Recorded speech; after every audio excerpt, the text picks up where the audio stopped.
Good evening, you're watching A News. I'm Nadia Jani. Here are the headlines. Hamas says it won't disarm until a Palestinian state is established.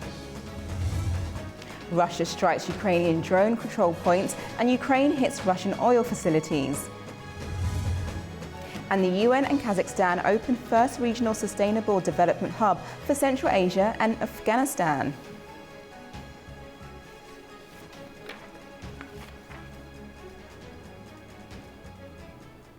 Hamas has rejected calls to disarm, pushing back against claims made by US envoy Steve Witkoff. Hamas says it won't give up its weapons until a fully sovereign Palestinian state is established, rejecting claims by Steve Witkoff that the group is ready to demilitarize. Witkoff made the remarks during a visit to Tel Aviv on Friday, which Hamas dismissed as a political stage show. Meanwhile, Israel's military chief says the fighting in Gaza won't stop until the hostages are released. There is mounting pressure in Israel as families of hostages held in Gaza demand action. Thousands gathered at Hostages Square in Tel Aviv on Saturday, urging the government to secure a ceasefire and bring their loved ones home. Today, Israeli protesters blocked a main highway in Tel Aviv.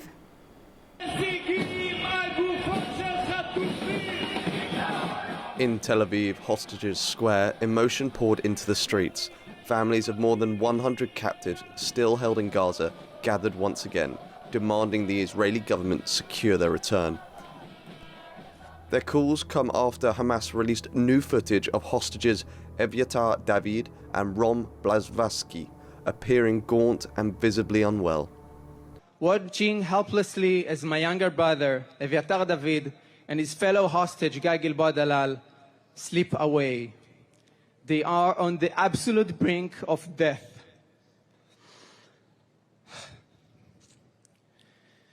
In their current unimaginable condition, they may have only days left to live. Hamas is using Evyatar in one of the most horrific and calculated campaigns of cruelty imaginable. My child is dying. I've seen it with my own eyes. And the Prime Minister saw it too. And he knows his situation and the situation of the rest of the hostages. And yet he chooses again and again not to save him. Former hostage Tal Shoham, who was freed in an earlier deal, released a public video urging pressure on Hamas to feed the captives. He described militants hoarding supplies while prisoners went hungry in underground tunnels. Behind that door, sitting Hamas terrorists, a group of them, eating plenty of food, plenty of vegetables, meat, fish, and fruits.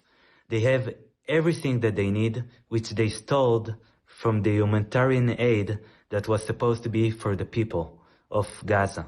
On Saturday, US Middle East envoy Steve Witkoff met with hostage families in Tel Aviv as tensions mount over the pace of negotiations.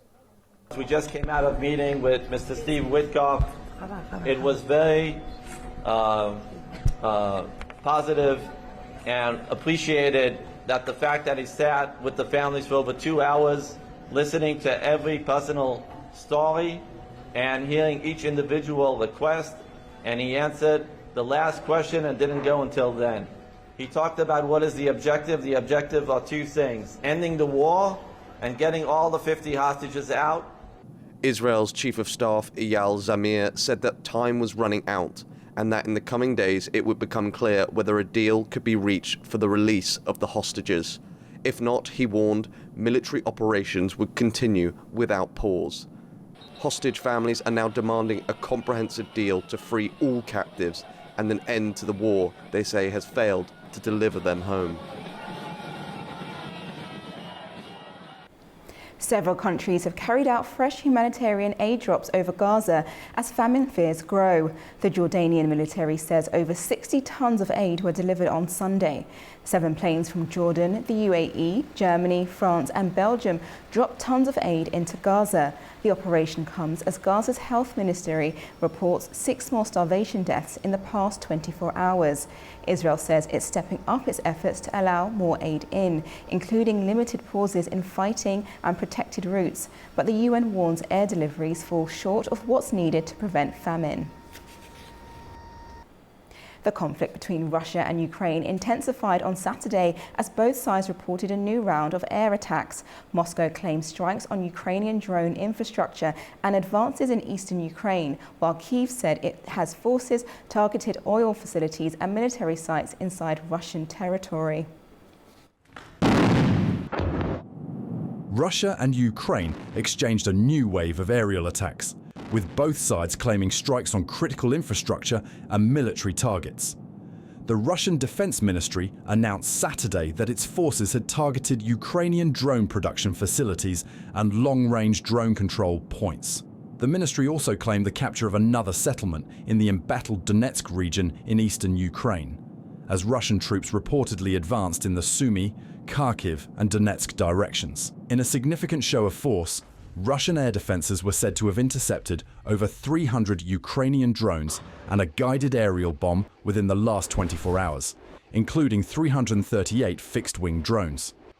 Meanwhile, Kyiv confirmed launching multiple retaliatory drone strikes inside Russian territory.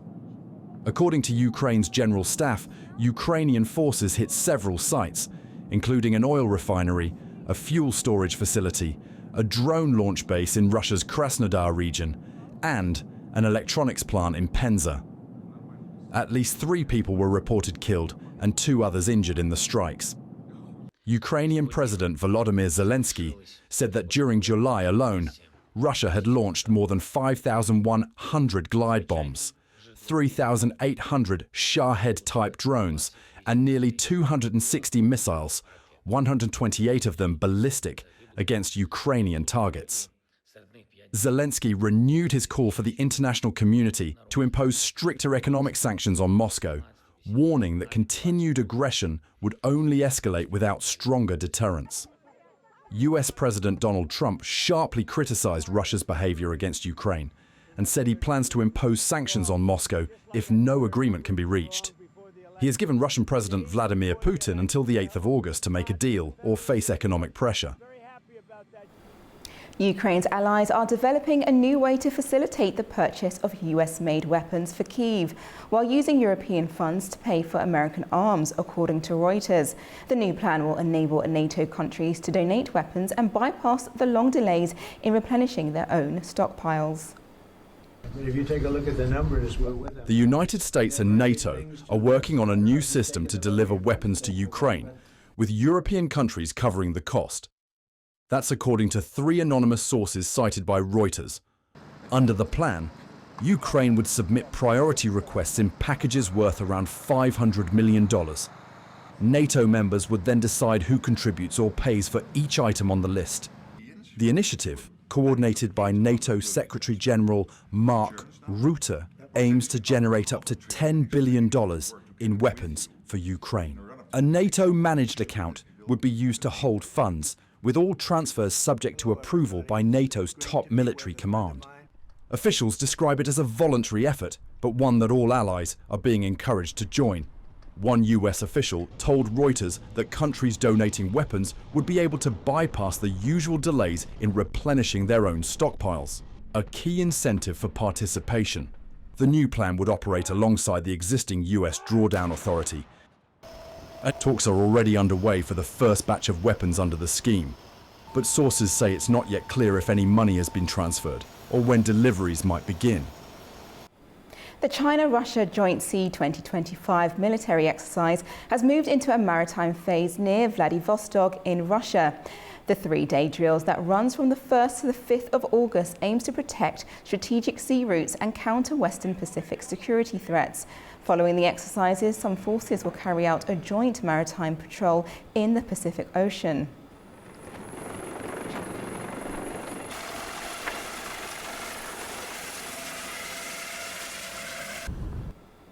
A volcano in Russia's Kamchatka region has erupted for the first time in 600 years, a few days after a powerful 7.0 magnitude earthquake struck the nearby Karel Islands.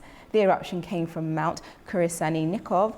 It sent a plume of ash 6,000 meters into the air. Experts say the eruption may be linked to the recent seismic activity, which had triggered tsunami alerts across the Pacific. Global temperatures are edging dangerously close to the 1.5 degrees Celsius limit. A top UN official warns the world is entering a critical phase, just as Japan and Australia reported new climate extremes. The planet is nearing one of the most critical climate thresholds. In an interview with China Central Television, Jorge Moreira da Silva, Executive Director of the UN Office for Project Services, warned that crossing the 1.5°C's global warming limit could unleash irreversible damage, from collapsing ice sheets to extreme droughts and deadly weather events.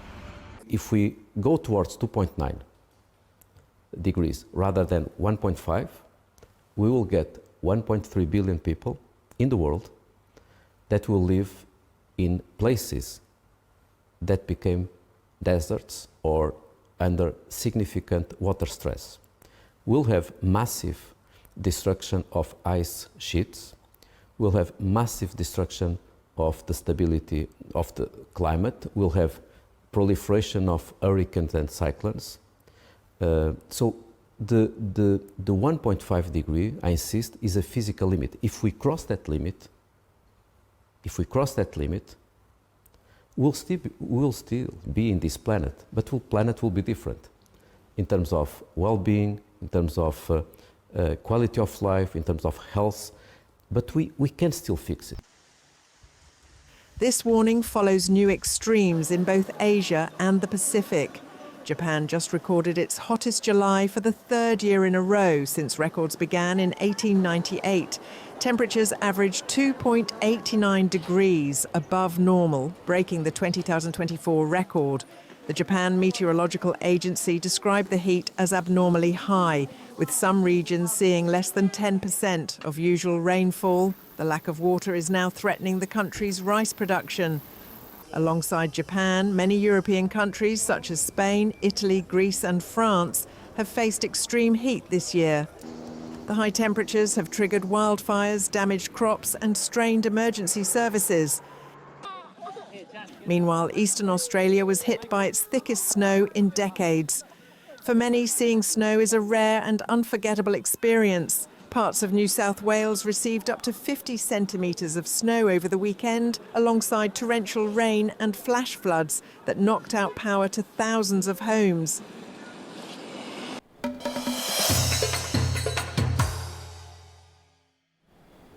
Iran and Pakistan have agreed to establish a joint free trade zone at the border, according to Iranian press. Iranian President Masoud Pezeshkian arrived in Pakistan on Saturday for a two-day official visit, his first since taking office. The two countries signed 12 cooperation agreements covering trade, tourism, agriculture and border security. A direct flight between Islamabad and Tehran is also set to launch, the first in 2 decades. Staying on Iran, the country has fully reopened its airspace, lifting all restrictions imposed during the recent 12-day conflict with Israel, the Civil Aviation Organization confirmed. Domestic and international flights have returned to normal, with Tehran's Mehrabad airport now operating 24 hours a day. The airspace was closed on the 13th of June following Israeli airstrikes and started to reopen on the 26th of June. All airports resumed back by the 17th of July, except for Mehrabad, which had limited hours until now. In a watershed moment for regional energy cooperation, Azerbaijan has started gas exports to Syria through Turkey. The launch was marked at a ceremony in the city of Kilis, attended by ministers and officials from Azerbaijan, Turkey, Syria and Qatar. Our reporter Leila Rahamli has more. It is a historic day for regional energy cooperation and diplomacy. For the first time ever, Azerbaijani natural gas is flowing into Syria, officially marking the start of gas exports via Turkey's Kilis province. This is not just a new trade route, it is a powerful symbol of shifting alliance and growing energy diplomacy in the Middle East. The pipeline connection delivered 3.4 million cubic meters of gas per day, enough to meet the needs of nearly 5 million Syrian households. Energy experts say that this is not just help stabilize Syria's war-damaged energy infrastructure and kickstart wider reconstruction efforts. But what makes this moment even more significant is the political backdrop. The gas deal follows months of strategic dialogue between Azerbaijan and Syria's transitional government, including 2 meetings this year between President Ilham Aliyev and Syria's transitional president Ahmed al-Shara, one in Antalya in April and another one just last month in Baku. These engagements laid the groundwork for what is now being called a new phase of cooperation between Baku and Damascus, expanding from dialogue to strategic partnership with the energy and its core. Following the initial contacts, Azerbaijan showed early support for Syria's territorial integrity and sovereignty during its transitional period. In May, President Ilham Aliyev sent Deputy Prime Minister Samir Sharifov to Damascus to explore reconstruction, energy, cultural and educational collaboration. Now the gas flow represents the first real outcome of those talks and signals Azerbaijan's intent to play a broader role in the post-conflict stabilization efforts across the region. Currently, Azerbaijan gas reached 12 European countries, but this Syrian road through Turkey is Azerbaijan's first active pipeline access into the Middle East, marking a turning point in Baku's energy export geography. And it is also a step toward energy market diversification. If the Syria-Jordan gas pipeline previously damaged during the conflict is restored, Azerbaijan could potentially reach Egypt, opening a southern corridor into North Africa. This is not just only boosts Azerbaijan's global energy profile, but also adds a new dimension to regional diplomacy. Baku now positions itself as a neutral, reliable energy supplier and a bridge between Europe and the Arab world. It is worth noting that Azerbaijan is also increasing its electricity production, particularly through renewables. This is mean green energy exports to the Middle East may follow further deepening ties with Syria as it rebuilds its power grid. In short, today's gas launch is more than just a technical milestone, it's the beginning of a wider transformation. And this is Leyla Rahimli reporting from Turkey, Kilis for A News. Turkey's Minister of Energy and Natural Resources gave an exclusive interview to A News. The minister highlighted the humanitarian importance of gas supply project to Syria and its role in supporting stability across the region. But in the middle of summer, if you say people that we are supplying gas to Syria, maybe people will not understand, because basically this is not for heating, but basically this is for power generation. Because there are power generation plants in Syria, but unfortunately they don't have gas. And when they don't have gas, there is no electricity generation. And unfortunately in Syria today, they only supply 4 to 5 hours electricity to people. So that's why we started to develop this project to normalize the life in Syria and for Syrian people. Because especially after the collapse of Assad regime, it was very important for Turkey and for the region to keep the stability in the region, peace and stability, to provide this to region and Syria. So that's why we started to develop some projects in the field of energy, because whatever you ask, it requires investment in Syria. Energy infrastructure, transportation, energy transmission, distribution, gas, and everything. So that's why we developed this project together with Azerbaijan, with the help and support of Qatar, this state-level involvement, and a great example of how regional cooperation will help the security of supply of country and region. Through this project, we are going to be able to supply electricity to almost 5 million households in Syria. Well, frankly, we were planning this for several months, and it wasn't an easy project, because this territory, we are just kilometers away from the Syrian-Turkey border. And this border There was some areas have some mines. So first we need to clean up this area to prepare this interconnection facility. And then in a very short period of time, we collect all the relevant equipment, because normally it takes like a year or two to develop this interconnection. But through this, and we help also Syrian side to prepare their side, their territory investment. And through this, we were able to supply gas to Syria. And this is important, and Azerbaijan and Janab President Aliyev look at this project as like a humanitarian project. And their last conversation with President Erdogan in Hankendi, in our president visit, they decided to include Azerbaijan to this project with SOCAR. They are producing gas. They are supplying gas to everywhere, Turkey, to Europe. But the very first time, gas from Azerbaijan will reach to Middle East country, Syria, and help, inshallah, to normalize life in Syria and bring peace, stability and prosperity to the region.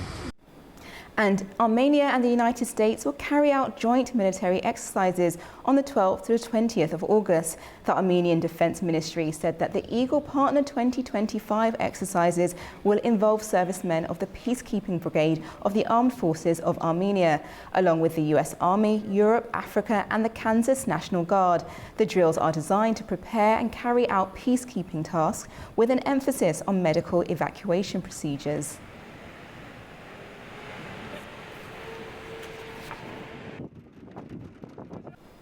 Kazakhstan has taken a bold step in advancing the UN's Global Development Agenda. President Kassym-Jomart Tokayev and UN Secretary General Antonio Guterres have started the first ever UN Regional Center for Sustainable Development Goals in Almaty. The new hub will serve Central Asia and Afghanistan, strengthening local action on climate, equity and economic resilience. A major step toward advancing sustainable development in Central Asia. The United Nations has officially opened its first regional center for sustainable development goals in Almaty, Kazakhstan, a project that brings global ambitions closer to regional needs. President Kassym-Jomart Tokayev and UN Secretary General Antonio Guterres attended the launch ceremony, underscoring the center's strategic importance. The two leaders signed a host country agreement, formalizing Kazakhstan's role as a regional hub for the UN's development agenda. Speaking in Almaty, Tokayev described the center as a concrete expression of Kazakhstan's commitment to multilateralism, sustainable growth, and regional cooperation. UN Secretary General, in turn, praised Kazakhstan as a symbol of peace and dialogue, highlighting its leadership in disarmament. It's a bridge builder. Starting by your historic decision to abandon nuclear weapons a few decades ago, that was a remarkable example to the world. And when people talk about the clash of civilizations, the truth is that Kazakhstan has demonstrated through Kazakhstan itself, but especially through all your initiatives, that there is scope for dialogue and cooperation of people of different religions, of people of different cultures.